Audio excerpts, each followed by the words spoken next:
What's up, guys? Lore here with another round of Heart of the Swarm Replay Roulette. We got a random replay off of drop.sc here for you today. A PvZ, actually, down here at the south position on Antigua Shipyard. We have the red Zerg Lincorp. And over here in the west position, we have the blue Protoss Dan. So, first thing to point out in these particular positions is that they're actually ridiculously close. This is one of the things that people complain about a lot on Antigua Shipyard, is that there's actually not a very long distance, especially, I would say that Dan is actually in an incredibly strong position right here. He can expand down here normally, and then I doubt anybody will be really wanting to take this particular expansion, because right over that ledge is Lincorp's main. Now, Lincorp, he can expand as well, but it does mean that any sort of early air aggression that Dan puts out will actually be kind of dangerous. And meanwhile, both players will have access to a whole lot of the map up around this direction, all around up over here. I imagine we will not be seeing too much of that. I'm sort of expecting with these positions that we may end up seeing a very, very fast game. It can happen, could not happen. Again, this is a random replay, so I really don't know what to expect out of these players, but that's part of the fun too, is just not knowing what we're going to get. Danny is going to come down over here and scout out for this expansion. Going to put his probe on patrol right there to try and block this Mr. Drone over here from dropping down an expansion. Mr. Drone will be nibbling away at the probe here for just a second. Wow, Dan might actually let that die. Nope, he's going to just screw around with it a little bit more and may actually die. Yes, in fact, he was not able. It looked like he was trying to drop a pylon there for a second. Was not able to get that down. So Lincorp will now be able to get his expansion up. But meanwhile, over here, Dan is actually going for a Forge expand, which is a... it's an interesting choice. I think it's probably fine. He's going for that photon cannon first before anything else. And will... looks like he's planning on having his next purchase be a Nexus over here. So... both players going for quick expansions. This is a bit of an interesting order, though, on this. He knows that, or he should know that Lincorp wanted to at least get down that relatively quickly. And, ooh, we actually have a really fast evolution chamber coming out of Lincorp over here. Has he scouted that position yet? No, he is not.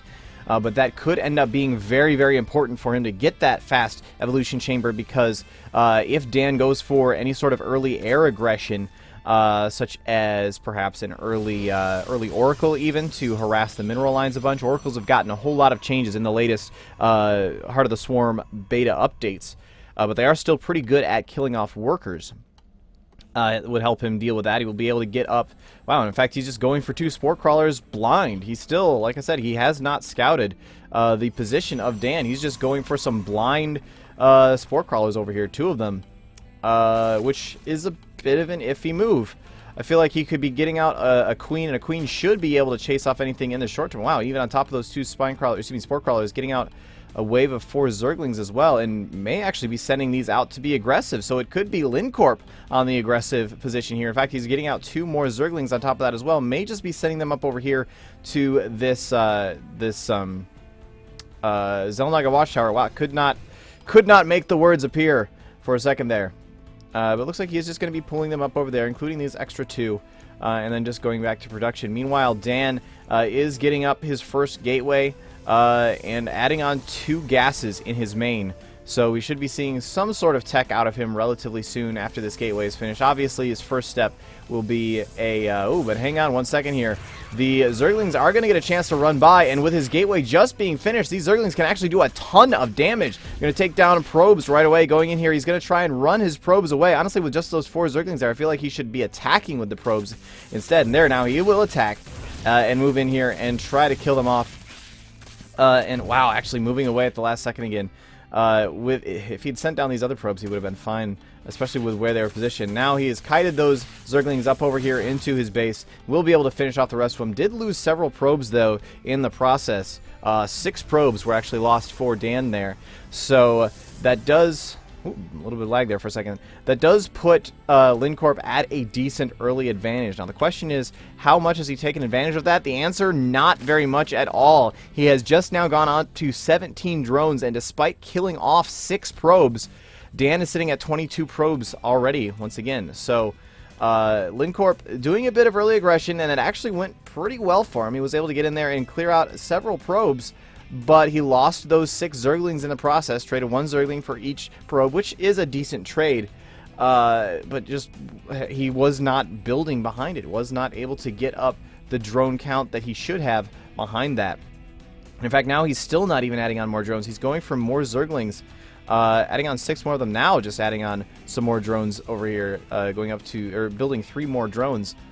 But I feel like he's being kind of aggressive in a poor way. That was just a little bit of a poke. It certainly wasn't something he was going to win with. You don't win with 6 Zerglings at the, what was that, like the 6-minute mark, 5-minute mark, something like that.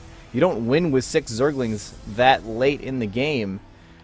And behind that, he didn't really do anything. So I'm a bit worried for lincorp here at this point in time. Now, looking over at Dan, he is getting up a Stargate and another gateway. That will be his 2nd gateway. Wow, having a little bit of lag problems. The latest Heart of the Swarm Heart of the Swarm beta patch does have a couple of performance issues, so I apologize for that.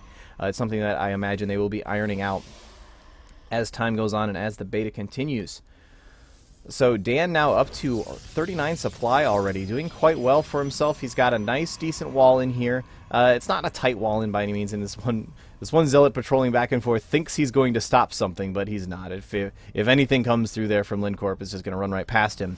But he is actually doing fairly well so far compared to... Ooh, actually, what's he building here? And yes, we are going to see a Oracle come out. But compared to lincorp has just now finished his Hydralisk Den. He already has an Infestation Pit up. But he's not yet researching the Pathogen Glands upgrade or even making any... making any Swarm Hosts just yet. I imagine he'll be going for Swarm Hosts with that Infestation Pit. But the Hydralisk Den on top of that makes me kind of scratch my head a little bit. In fact, he's got plenty of resources and plenty of larvae at the moment too. But he's just going all over the place with his tech tree at the moment. He's actually adding on a Baneling Nest somewhere. There it is over there. Adding on a Baneling Nest as well and getting out a few Hydralisks. I'm really not sure what his plans are at this particular point in time. And in fact, this is kind of weird too. He's rallied all of his Zerglings up over here instead of somewhere down over here for defense. Obviously, Dan is not doing much in the way of aggression just yet, but here comes this Oracle. We'll see what he'll be able to do over here. Now, he's very low on energy at the moment, and there's actually 2 of them. Ooh, and he loses 1 Oracle immediately, and the second one will go down as well. That was a bit of unfortunate timing. He got there just in time for those Hydralisks to spawn and loses both Oracles immediately. They just were not able to do any damage at all, and despite the fact that those Oracles did exactly nothing, lincorp is going to add on an additional Spore Crawler. So, I'm going to go ahead and say that these guys, at the very least lincorp, but most likely Dan as well, I'm going to go ahead and say that these are relatively low on the ladder.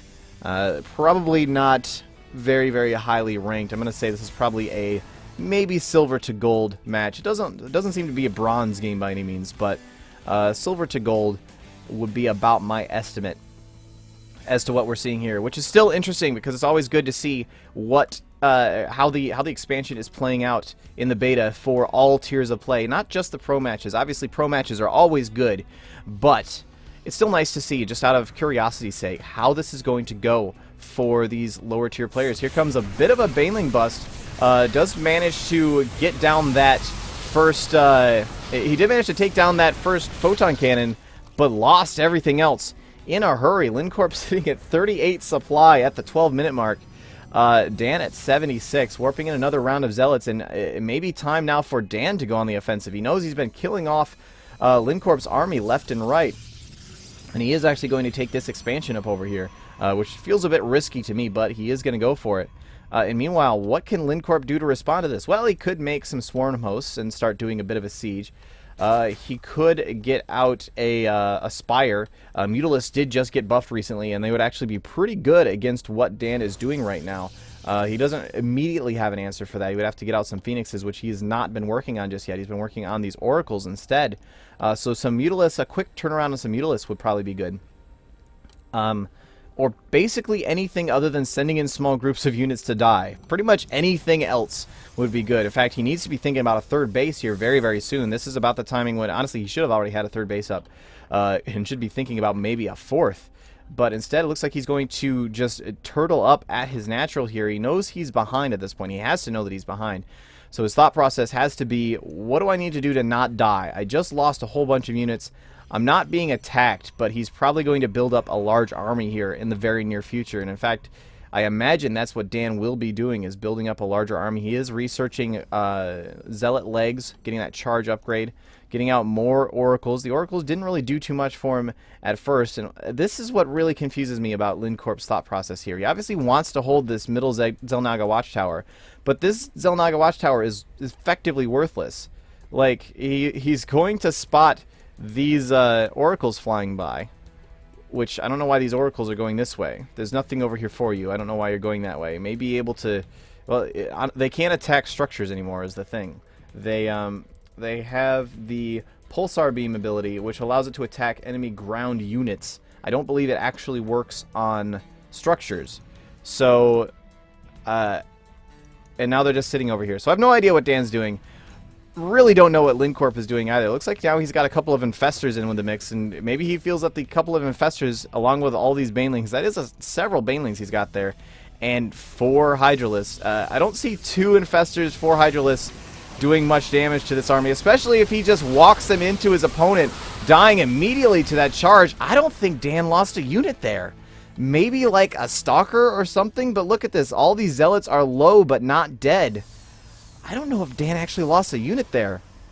lincorp just sort of throwing his units away. Did not even have them on attack move. Just walked into that army of Dan, and this is just not... This is not exactly what I would call top quality play at the moment. Now, he does have this expansion up over here, and he's morphing in some drones to start mining at that. That's a very late expansion. We can see Dan already has this base pretty well up and running. Doesn't have... There, now he does. He is moving some workers into that gas, but this expansion is doing well so far. Up to 11 workers on the mining. Got 15 over here and 13 over there. So he hasn't fully saturated any of his bases, but he is still doing fine in terms of economy. And now adding on a whole bunch of gateways as well. This is what Protoss love to do in the late game. They go up to a bajillion gateways so that they can just build in, just immediately warp in as many units as they feel like.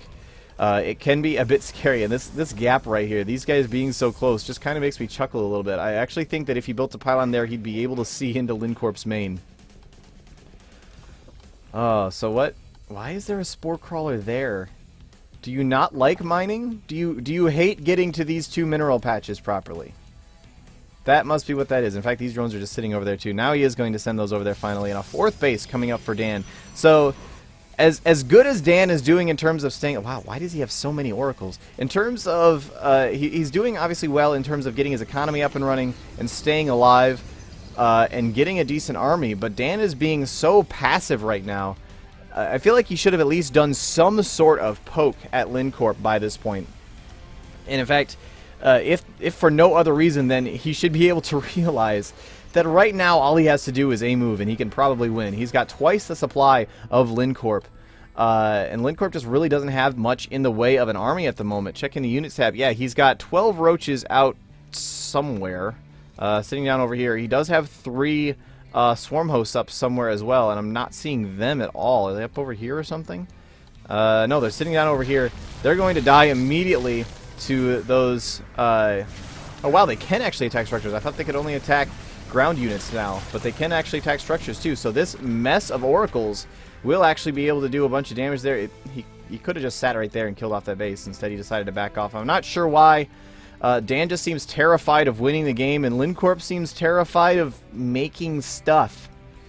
Now sending up this bunch of hydralisks up over here for defense. I'm making air quotes with my fingers. You can't see it, but for defense.